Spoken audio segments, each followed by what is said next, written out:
Oh, we got joint practice, baby. That's right. That's right. A solid joint practice at that. Breeze Nation, what's good? It's your boy Pat the Designer back at it again. Appreciate y'all for tuning in and showing love. As always, Chicago Bears defense came out and did their thing at joint practice today. I mean, Tua may remember that one. There was some internal fighting, and none of it was from the Bears. I respect it. I like what I saw from that defense today. We got to talk about the offense as well. Maybe not as hype of a day for the offense. Wasn't a bad day. Wasn't a great day. It was a day. It's okay. Still figuring it out. But with now hearing that Ben Johnson not going to play the starters in preseason, he needs some more reps there. We'll talk about that. Also got to give you guys some injury updates on the team and a bunch of different stuff that we saw today. All that and more on today's episode of the Windy City Breeze. Ladies and gentlemen, the date is 8/8/25, 6:47 in the evening. And I'm going to need y'all to do me one thing real quick. I'm going to need y'all to drop some Bear Dons in the chat real quick. Big vibes. Oh, yeah. It's on a Friday night. Big vibes. Oh, yeah. Oh, yeah. We party on a Friday night. Let go. I'm going to need them Bear Dons in the chat. I'm going to need them Bear Dons in the chat, baby. Appreciate y'all for tuning in and showing love. As always, hit that like button, subscribe to the page, leave a 5-star review. Y'all know what to do. Come on. Push the button. Come on. Push the button. Come on, push the button. Yeah, come on, push your button. You heard what she said. Y'all heard what Sue Young said. Hit that like button, subscribe to the page, man. Let's get it cracking. Today was a great day for the Chicago Bears defense versus a Miami Dolphins offense that, listen, I understand it's training camp and it's early and we can't take everything away and yada, yada, yada. Let's have all the conversations. Let's have all the caveats. A Miami Dolphins offense, that's a pretty freaking good offense. A Miami Dolphins quarterback who's a pretty accurate quarterback. And today, Dennis Allen's defense dictated policy the entire day. 4 turnovers in total. There was a fumble on a fumbled snap that I believe Big Bill ended up recovering that one after he had gotten banged up and got back in the game there. Gotten back into the practice, I should say, in a goal line situation. There was an interception from Tremaine Edmonds. There was an interception from Kevin Byard. There was an interception from... Who's the one interception that I am blanking on right now, ladies and gentlemen? I apologize for that. The scoreboard was in my way a little bit, you know, where I was sitting, so I couldn't see all of them, but I saw them going the other way. But just the defense was continuing to go out there, and I've said this multiple times. It feels like they've been in Dennis Allen's system for about 5 years, not 5 months. It feels like they've been in Dennis Allen's system for 5 years. And I'll tell you one thing, ladies and gentlemen, if today got me excited about anything on any front, it is truly how Dennis Allen is going to use Tremaine Edmonds. We may be talking about by the end of this season, Tremaine Edmonds being one of the guys that you have to pay to come back. We may be talking about by the end of this season, Tremaine Edmonds being one of the guys that you have to pay to go out there and get the job done. We may be talking about Tremaine Edmonds being one of those top linebackers like we thought we were getting under Matt Eberflus, because how Dennis Allen goes out there and utilizes, Brisker was the other one. Appreciate y'all. How Dennis Allen is going out there and utilizing Tremaine Edmonds in the blitz, in run stuffing, in coverage. It truly is something to behold. It truly is something that is impressive. Hit that like button if you're rocking with that. Tremaine Edmonds has had a phenomenal camp. He's flying all around. I know there's been some talk on, is he going to be the Mike? Is he going to be the Will? I know there's been a lot of conversation on what's going to be best for him.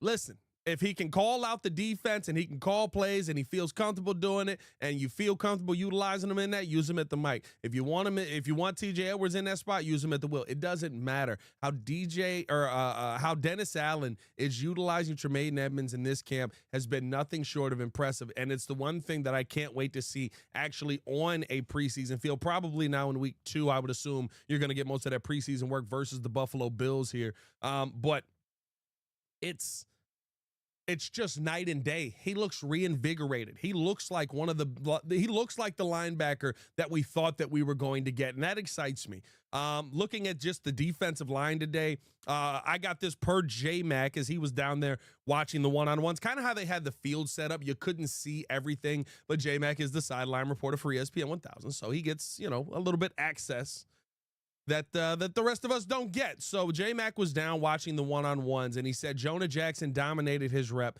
in one-on-one versus the Dolphins defense. He said that Braxton Jones, ladies and gentlemen, dominated his rep versus his reps, I should say. They got multiple reps in there versus the Dolphins defensive line there. He said that Joe Tooney looked pretty good. And the guy that we're the least worried about, he said he got beat on one. Then there was one where he recovered and he looked fine.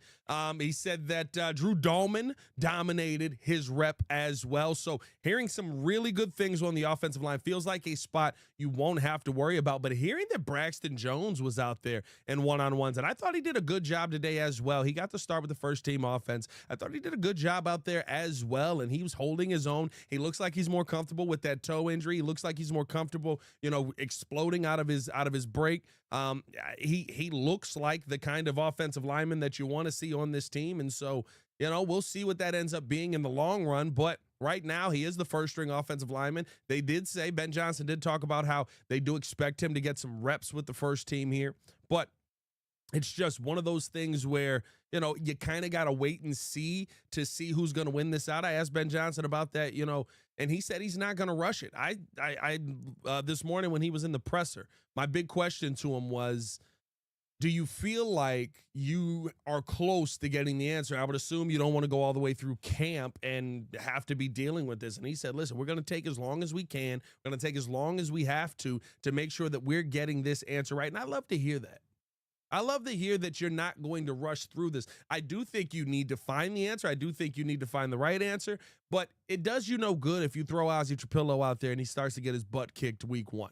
And Braxton Jones, to his credit, starting to pick up the pace. Hey, Karana's kind of fallen out of it. We haven't seen him at all throughout the week. I doubt he's going to be out there. And I think Theo Benedict has been getting, some of those other snaps on that left side, but he's not somebody that I truly see in the competition. Let me know how you guys are feeling, man. Hit that like button, subscribe to the page, leave a 5-star review. Y'all know what to do. If you have not hit that like button, man, please hit that thumbs up for us. It all does help the channel. Defensively, I thought overall, like I said, it was one of those things where you had the Dolphins trying to figure out how to get back on their front foot the entire day. Offensively, I feel like the Dolphins kind of did a little bit of that to Caleb Williams situationally. Now, I can't say that Caleb Williams had a bad day. I can't say that the offense had a bad day because Olamide Zaccheaus dominated. We thought we were going to actually get him on the show for the Breeze today, but Olamide Zaccheaus was out there balling out. I told y'all this when he got here, that he was going to be somebody who was going to compete for this job heavily, who it felt like was going to go out there and have a ton of opportunity to win this job, that it wasn't going to just be Luther Burden's job to have. Right now, after a day like today as well, it feels pretty firmly that pretty guaranteed right now that Luther Burden is the 4th wide receiver on this roster, that Olamide Zaccheaus right now coming in 3rd, because he was Caleb Williams' safety net today. He was somebody who was always open, who always found his way. Caleb Williams, he started off the day with a absolutely terrible interception. I don't know who he was throwing it to there, but then he followed it up, handoff to Swift. They had a pre-snap procedural issue that popped up in there. And then big pass. I mean, a beautiful pass. One of those where you're like, where's that going to? And then you see the receiver come into play as he's taking the ball up the right sideline. A beautiful pass to Olamide Zaccheaus.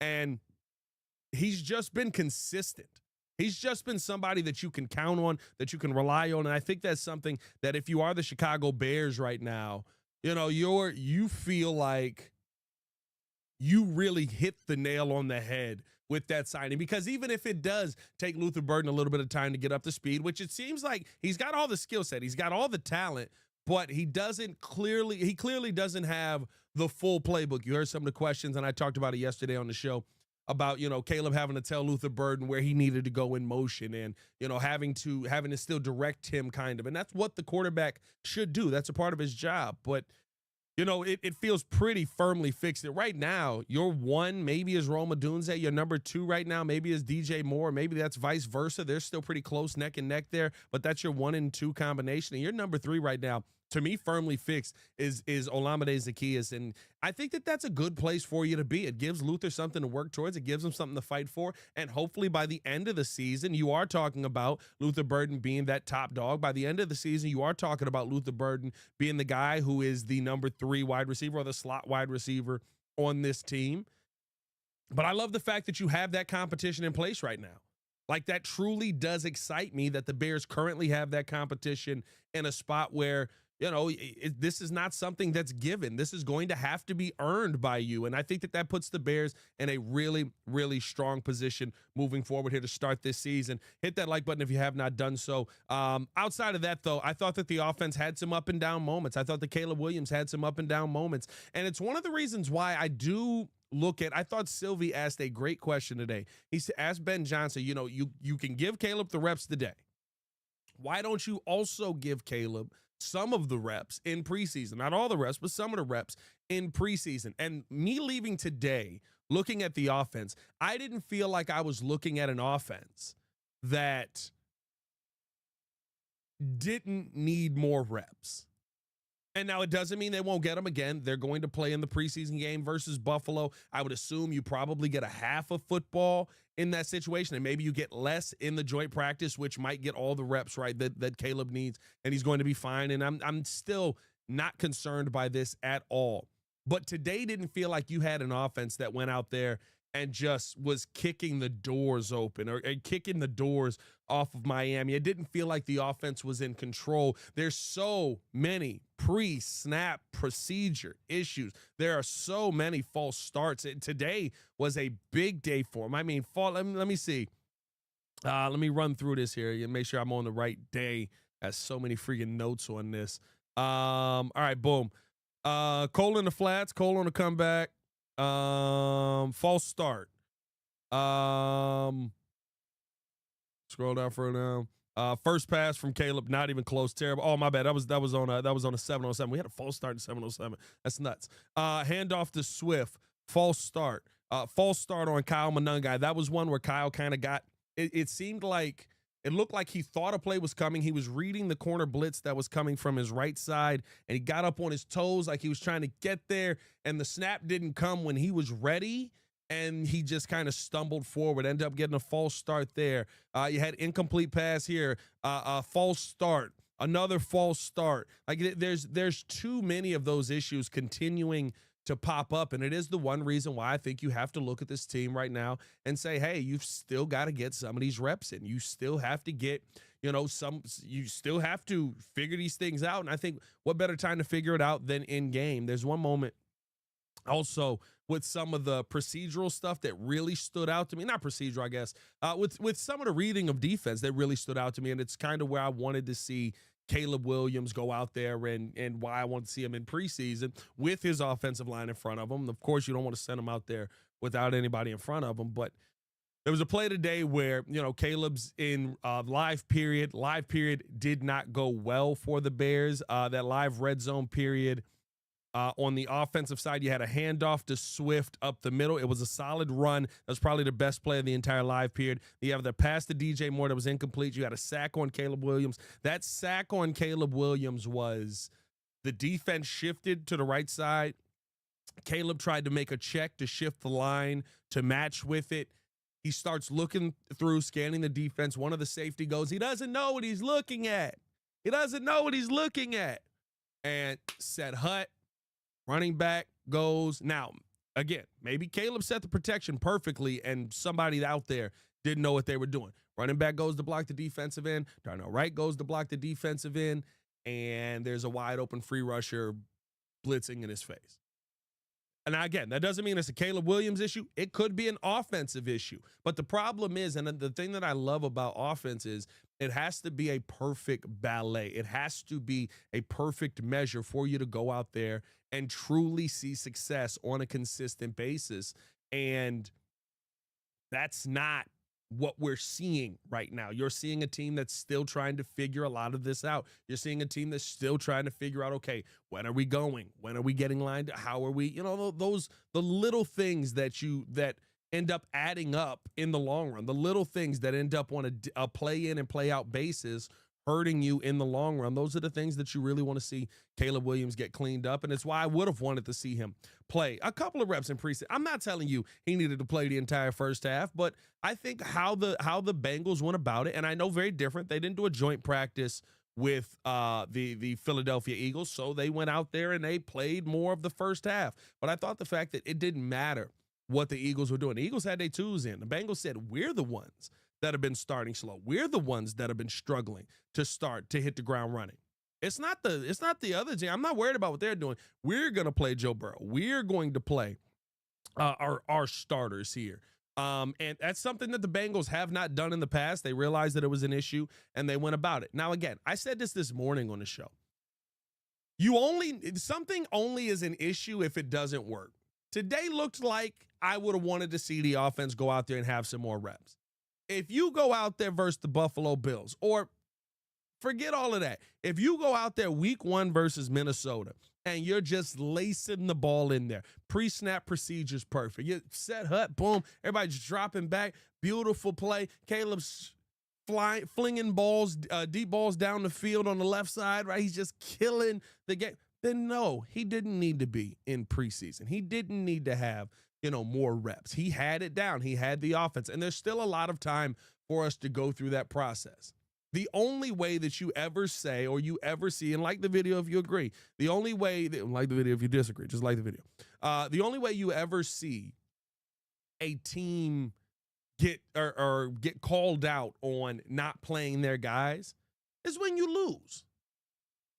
Right? If you come out slow and like the Bengals did last year, the Bengals maybe make the playoffs if they're a little bit more prepared in the beginning of the season. The Bengals maybe make the playoffs if they're a little bit more prepared early on in the season. Right? There's a true possibility for that. So they want to change things up and go out there and get it right now so that when they go out there during the season, it's not an issue. That's fine. But it truly comes down to, did it work for you or did it not? I like the joint practices more than I like preseason because I don't think anybody takes preseason seriously. I think the procedural part, right, getting ready for the game, putting your pads on, putting your helmets on, we did that. That's why Ben did what he did for Family Fest. So I'm not tripping on any of that. I don't care about you got to go through and feel the pressure and understand, what you're going up against. And this is your first time doing it. He did that with Family Fest. Is it going to be on a bigger scale when there's a real game happening? 100%. But he did that with Family Fest. He had them stay down in the hotel. You get that anticipation of I'm going to be living my dream tomorrow. You get that. That's an easy thing to replicate. And I feel like Ben Johnson's done a really good job at doing that. But now, are you going to have a team that's kind of prepared for the season? Not even kind of, that is prepared for the season to start? Or are you going to have a team that it looks like needs more reps? We won't know till week 1. I'm not opposed to the plan. I understand why Ben Johnson is laying the plan out. I like the fact that he's given Tyson Bagent an entire half of football. I think it does you no service to go out there and throw Austin Reed out there, who, if you get to Austin Reed, it's over.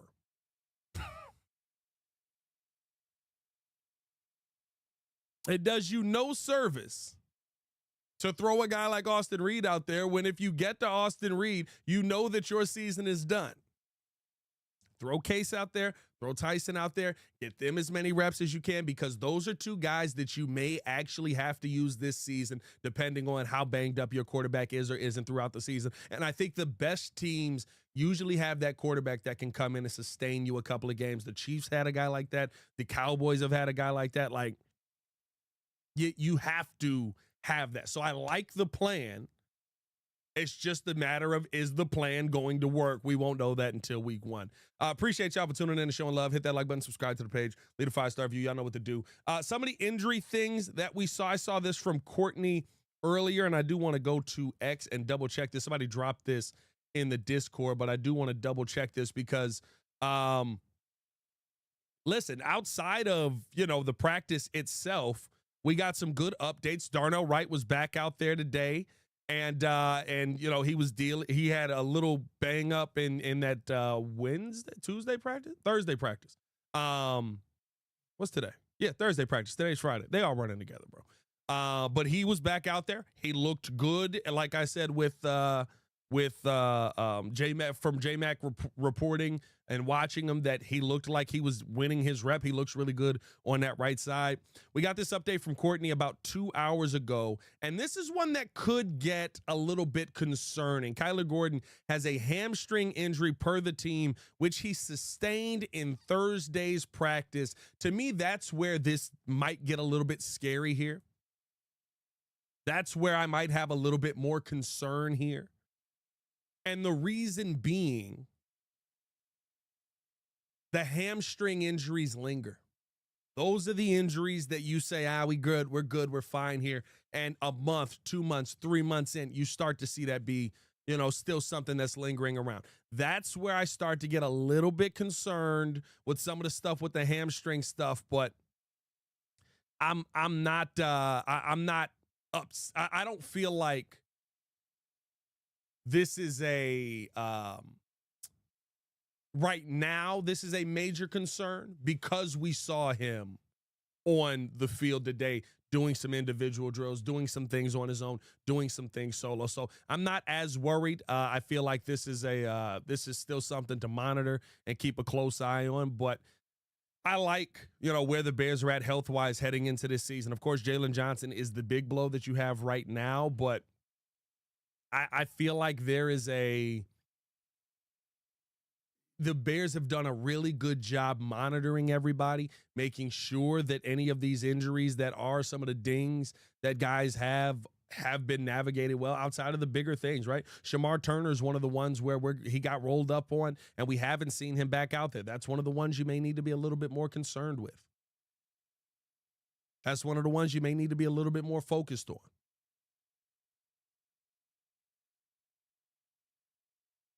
But for the most part, I feel like the Bears have had a pretty injury-free preseason training camp to this point, and hopefully that's something that continues on, again, outside of the big one with Jalen Johnson. I want to get into you guys' comments as well. Appreciate y'all for tuning in and showing love. Let's see what some of you guys are saying in here. Any questions that you guys have, appreciate y'all for rocking with us. ATF said, I don't understand why Caleb is not starting Sunday. Listen, would I prefer him to start? Sure. Is part of it selfishly so that I can watch Caleb Williams play football? Sure. I don't think it's something you have to worry about. I don't think it's something you have to fret about. I don't think it's something that you need to trip about. I think it's something that, again, we'll find out if it's a benefit or not. It doesn't matter how we feel about he's going to play or he's not going to play. That's the bottom line. He's probably going to play more in game 2 than he is in game 1. And Ben Johnson did say today he does expect this team to play in preseason. He does expect his starters to play in preseason. So, what did Hayes say? Being at training camp got Pat looking like a golden lord. That's crazy work, my boy.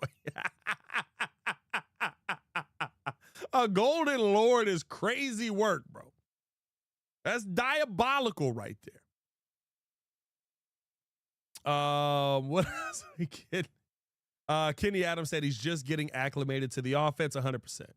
100%. Is Crimson appreciate the info. Noah P said, how did Sweat look out there today? I'll tell you how Sweat has looked this entire time. I'll tell you how Montez Sweat has looked this entire time. Montez Sweat looked like he got something to say.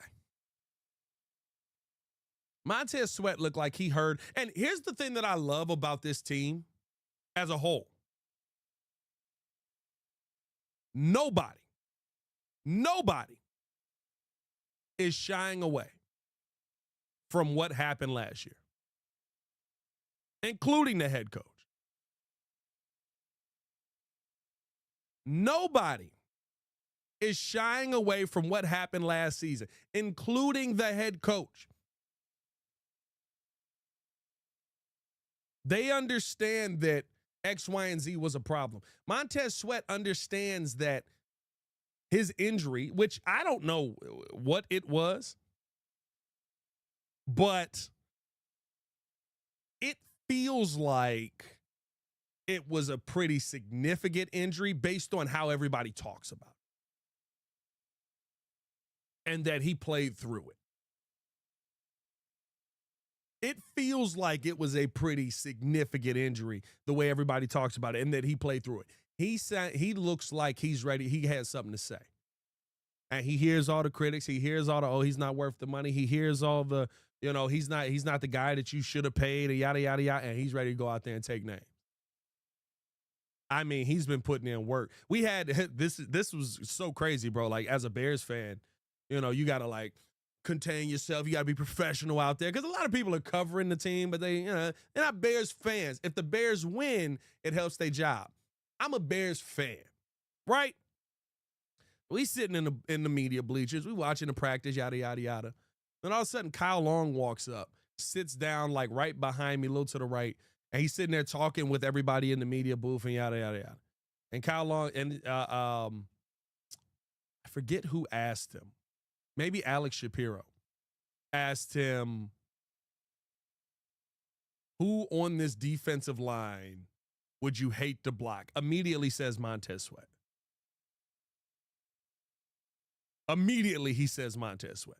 He's like, why? He's like, he can hit you before he even gets near you. The length that he has is ridiculous. He can hit you before he even gets to you. That's how long his arms are. And the burst off of the line that we've been seeing out of Montez Sweat, I mean, absolute cook show. I'm expecting a big season from Montez Sweat. And you know what? I gotta give shout out to Dio Adangbo too. I know a lot of people haven't brought his name up. Dio had a play today where Tua would have died if they let him hit quarterbacks. I mean, beautiful move. Had a little swim outside, got back to the end. I mean, it was so clean. So clean. He would have killed Tua. Make your own Tua jokes on your own time. But it was one of them. That's all I'm going to say. Pat, appreciate the info. Appreciate you, my guy. Who else we got? Montez Sweat is a grown man. Bro, it's terrifying, bro. Joseph Archer said, Pat, is Austin Booker making any noise? I'll say this. I asked Dennis Allen about Austin Booker yesterday. Go watch his reaction. And you tell me if it seems like he's a diehard Austin Booker fan. Go watch his reaction, and you tell me if he seems like he loves Austin Booker.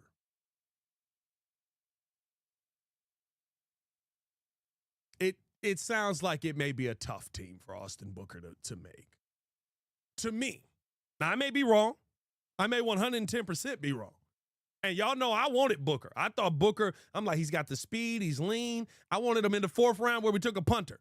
You know what I mean? I thought that, there's so much untapped potential there. And for the previous defense that the Bears had, it made perfect sense. For Dennis Allen's defense, y'all know he wants those bigger defensive ends. And he said there's a lot of technique things that we got to work with him. He said, I see some of the flashes and why they wanted him, but you got to have these other parts of it.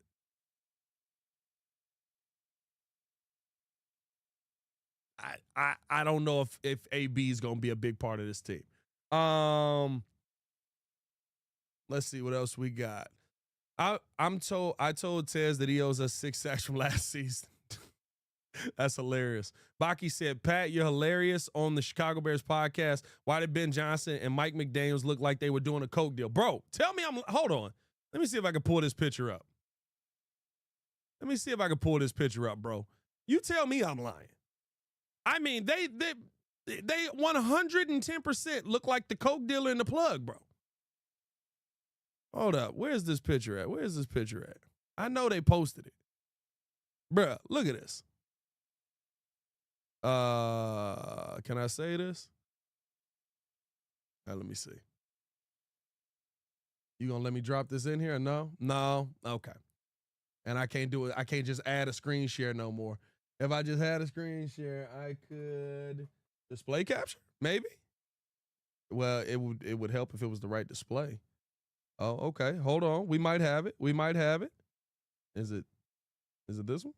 Look at this, bro. Look at this, bro. You telling me this ain't the dealer in the plug, bro? You're telling me this ain't the dealer in the plug, bro? Come on, dog. Come on, dog. I said, listen, I just need it pure. I mean, I need it pure. Don't give me none of that fine cut. I need it pure. He's definitely dipping a pinky in there.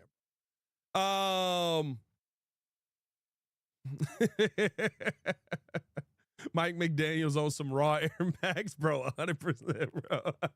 Mike just picked up a kilo bin finna test it. That's hilarious, bro. Busy Rand says, shout out Pat the designer. My G goes hard with the work ethic. Pause. I don't think that's a pause. My G, you good on that one? Dark Mind says, shout out to Pat and her for representing the brothers in these press conferences by asking good questions. I keep saying this. I keep telling people this, and I know it's not gonna matter to anybody out there. That's not in the media room, or that's not, like, I get it. It's easy to pick on the media. But there's some questions that they have to go in there and ask, or they get fired. Usually those are the questions that I would sit there and look at and be like, them ain't the ones. My job ain't predicated on that. Herb's job ain't predicated on that. So we kind of can go in there and ask more pertinent questions to a practice that we saw 3 days ago and stuff like that. So everybody don't have that opportunity. That's all I'm gonna say. That's all I'm gonna say. But shout out to y'all, man. I appreciate the love. Outside of that, though, man, listen, I thought it was a good day for the Bears. I thought it was a win. Me and Courtney talked about this. The Bears defense was the best unit on the field by far. By far. It wasn't even close. Like the gap was like, it felt like, and I'm not going to, I'm comparing this, take it with a grain of salt. I'm comparing this in the sense of how far the gap was. It felt like how the Bears offense was, or defense was, when Briggs and all of the mugs were out there, to name whatever offense you want to name back in that day. Like, it was a great day for the defense. I'm not saying that's who they are every play, every down, but that's who they were today, and I appreciated that. What else? Does Dom Rob really look that much better than before? I think Dom Rob is in a system that makes more sense for him. Dom Rob has great burst off of the line.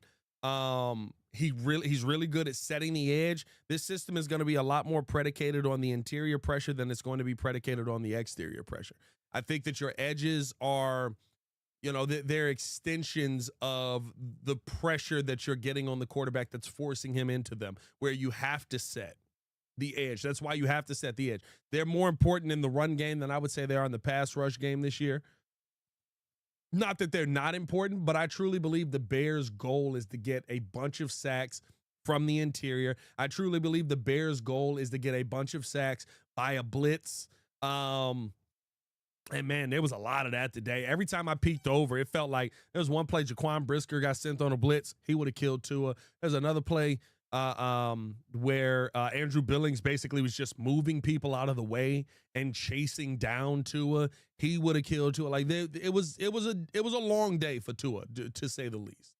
But I just think Dom Rob fits this system.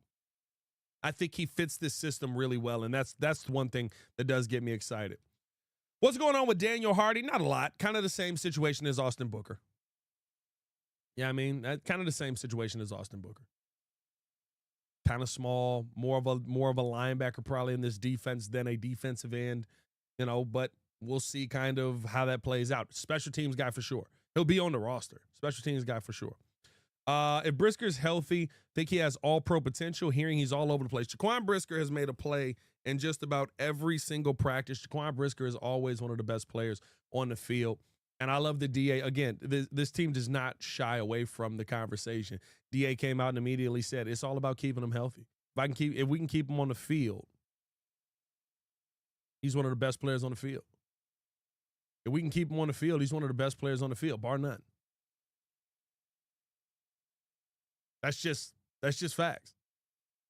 I told y'all, he truly feels like he's one of those guys, a Mike Brown, if you will, or a Ed Reed, if you will, where it's, yes, he's a safety, but he's one of the integral pieces of this team, and it's very difficult to win without him. Ronald Newhouse said, my man Pat, I've been following for a while. I've seen the journey. Hopefully one day we see you sitting down next to Stephen A. Bear down. I'd love to sit down next to Stephen A. Because I feel like I'd eviscerate Stephen A. in a first take debate, depending on what it is. If we going back 100 years, and he might have me on that one, but like modern day, I can go back and forth with Stephen A. Shadow Master, Tyler Scott sighting anywhere? I'll say this. I wouldn't say a sighting. I wouldn't say a full-on sighting. I would say every single one of the Bears wide receivers won their one-on-one, at least once. And when I say one, I mean like I had to make sure that the starting Dolphins DB crew was on the field.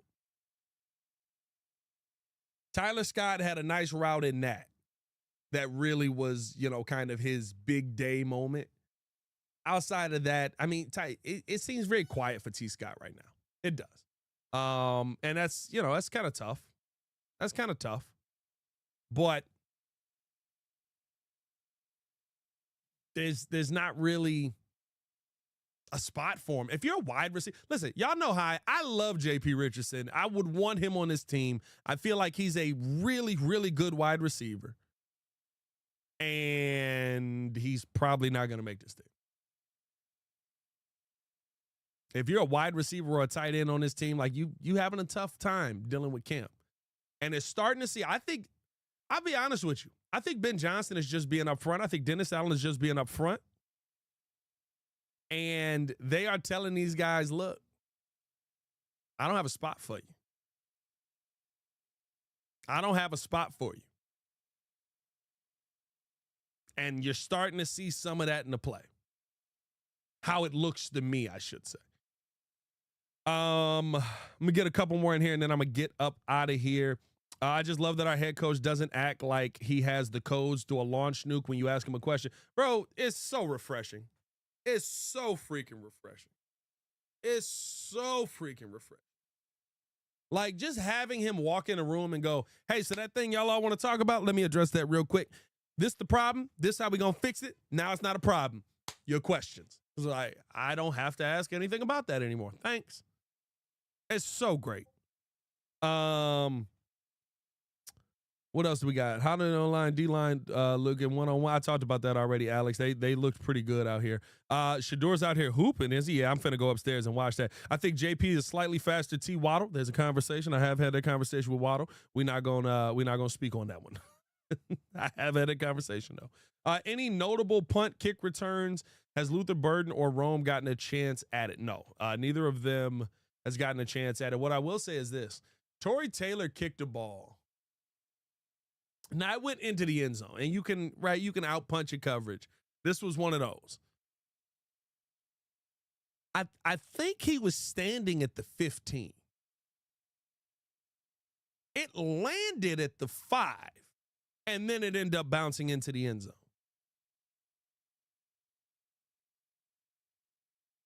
I would never draft a punter. And he's got to do it during the season. That was a pretty big kick, though.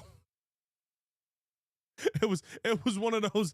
I was sitting there with who was I sitting next to? I think I was sitting next to Larry Mayer, and we were just like, Jesus. That thing's not coming down. That was probably one of the more impressive things that I saw. Outside of that, though, man, hopefully this Sunday we have a good game coming up here.